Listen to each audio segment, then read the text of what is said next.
Good evening friends. आज हम आपको पार्ट ऑफ कंप्यूटर यानी स्ट्रक्चर ऑफ कंप्यूटर के बारे में आपको हम इंफॉर्मेशन देंगे। यहाँ पे देखेंगे हमने एक ब्लॉक डायग्राम बनाने की कोशिश किया है। अगर आप इस ब्लॉक डायग्राम को अच्छे से समझ लेते हैं तो आपके बेसिक्स जो आपका कंप्यूटर है उसमें कम से कम जो भी 80% क्वेश्चन इसी ब्लॉक डायग्राम से आपसे पूछे जाते हैं, ठीक है ना। अब यहाँ पे आपको हम समझाने की कोशिश करेंगे कि देखिए ब्लॉक डायग्राम जैसे आपका कहा जाता है कि पार्ट ऑफ कंप्यूटर मतलब दो भागों में बांटा गया है, एक हार्डवेयर है एक सॉफ्टवेयर है, ठीक है ना। तो यहाँ पे फिर इसके कितने भाग है, कैसे इसको आप कैटेगराइज किए हुए हैं, फिर धीरे धीरे क्या करेंगे एक एक करके आपके जितने भी इसमें थिंग्स आपके दिख रही हैं इसका हम डिस्क्रिप्शन कर देंगे, ठीक है ना। एक एक वीडियो इसका बना देंगे, आपका पूरी तरीके से क्लियर हो जाएगा। और साथ साथ उसके जो भी रिलेटेड क्वेश्चन होंगे, क्वेरीज होंगी, वो हम आपको उसके बता देंगे, ठीक है ना। तो चलो शुरू करते हैं।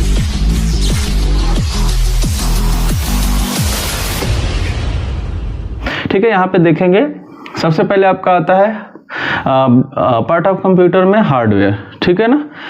और दूसरा क्या होता है, इसके दूसरा भाग होता है सॉफ्टवेयर। यानी कंप्यूटर को कितने भागों में बांटा गया है, दो भागों में बांटा गया। पहला आपका कंप्यूटर में हार्डवेयर में क्या आता है आपका बोर्ड और पोर्ट्स। जैसे आप सुने होंगे कि यूएसबी पोर्ट होता है, PS2 होता है, ठीक है ना।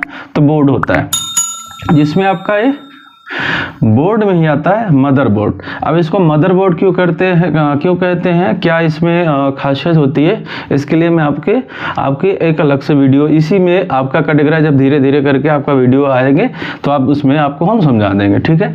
फिर आता है दूसरे पे इनपुट डिवाइस। इनपुट डिवाइसेस वो डिवाइसेस होती है जिसके द्वारा हम कोई भी डाटा किसको, कंप्यूटर को देते हैं, ठीक है ना। अब इसका भी आपका आगे चलकर हम आपको बताएंगे कि BCR क्या होता है, OCR क्या होता है, MICR क्या होता है, स्कैनर्स क्या होते हैं, जॉयस्टिक क्या होता है। आज बेसिक में आपको बताते हैं जैसे BSCR होता है बारकोड रीडर, ठीक है, ऑप्टिकल कैरेक्टर रीडर, MICR। तो इसके फुल फॉर्म वगैरह आपके कंप्यूटर में पूछे जाते हैं, जो आप किसी भी एग्जाम जो परीक्षा होती है उसमें आप देखते होंगे, ठीक है ना। माउस क्या होता है, ठीक है, इसमें भी आपका एक अलग से सारे वीडियोस आएंगे। जब इनपुट डिवाइस हम आपको पढ़ाएंगे इसमें बहुत सारी चीजें आएंगी। फिर आता है टच स्क्रीन, ठीक है ना। इनपुट डिवाइस क्लियर हो गया। अब हम आते हैं आउटपुट डिवाइस की ओर। देखो यहाँ पे आउटपुट क्या होता है कि जैसे कहते हैं कि आउटपुट आपको दो तरीके से मिलता है, एक आपका सॉफ्ट मिलता है और दूसरा क्या होता है आपका हार्ड कॉपी मिलती है। जैसे आउटपुट डिवाइसेस को हम दो कैटेगराइज में बांटते हैं। जैसे आपका पहला आता है मॉनिटर। मॉनिटर भी आपका आउटपुट डिवाइस है। जिससे क्वेश्चन पूछा गया कि आपका ये तीन पोजीशन दे दिए गए, आपके तीन आपका दे दिया गया ऑप्शन में और चौथा इसमें से कोई एक दे देगा, पूछ लेगा इनमें से आउटपुट डिवाइस कौन सा है, यानी इनमें से इनपुट डिवाइस कौन सा है, ठीक है ना। तो आप देखेंगे कि आपका जैसे अगर ये तीन चीज पूछ ली जाए तो आपका किस में है, इनपुट डिवाइस। अगर इस डायग्राम को ही आप समझ लेंगे अच्छी तरीके से तो आप क्या करेंगे, आपको अच्छी तरीके से समझ में आ जाएगा। फिर उसके बाद आउटपुट डिवाइस में दूसरा आता है प्रिंटर, ठीक है। ये आपका सॉफ्ट कॉपी दिखाता है, ये आपका हार्ड कॉपी दिखाता है। प्रिंटर में भी दो प्रकार के प्रिंटर होते हैं, एक आपका इम्पैक्ट होता है, दूसरा नॉन इम्पैक्ट होता है। अब इम्पैक्ट क्या होता है, नॉन इम्पैक्ट क्या होता है, ये भी हम आपको जब प्रिंटर आपको पढ़ाएंगे उसमें आपको पढ़ा देंगे, ठीक है ना। फिर उसके बाद में क्या होता है आपका CRT मॉनिटर्स होते हैं।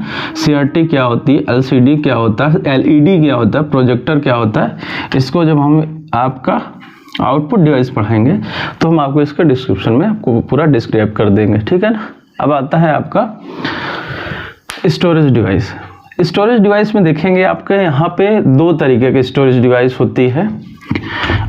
जैसे आपका प्राइमरी और सेकेंडरी, ठीक है ना, प्राइमरी और सेकेंडरी।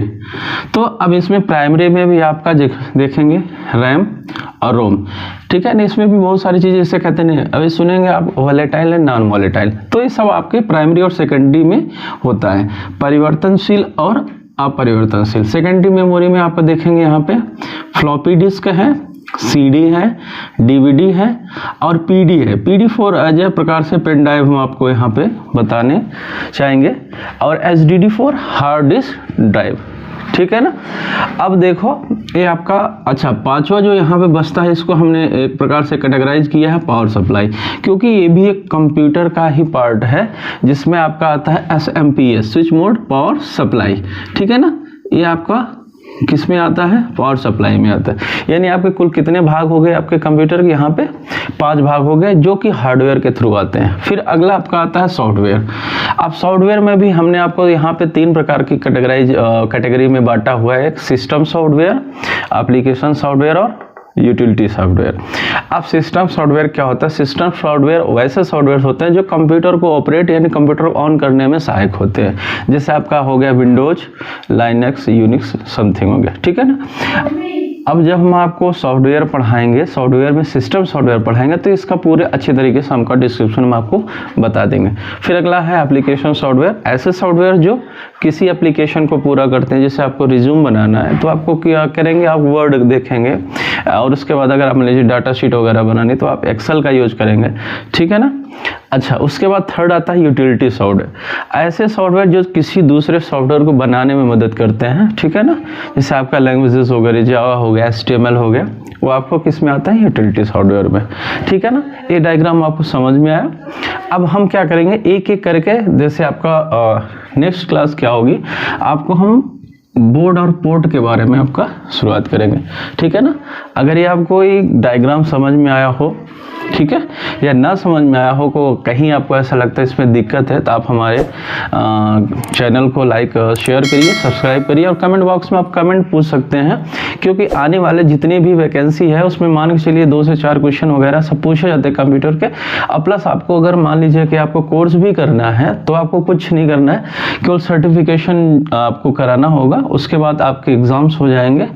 आप जैसे CC वगैरह करते हो, CCC वगैरह करते हो, तो CCC वगैरह करने के लिए आपको क्या करना है, रजिस्ट्रेशन होती है, 750 रुपये फीस वगैरह होती है, बहुत सारी चीज़ें हैं, DCA हुआ, DCA हुआ, तो आप क्या होता है रजिस्ट्रेशन कराइए, आप अच्छी तरीके से आप पास हो जाओगे, इसकी गारंटी हमारी, ठीक है ना। फिर नेक्स्ट वीडियो हम आपसे मिलते हैं, तब तक के लिए नमस्कार।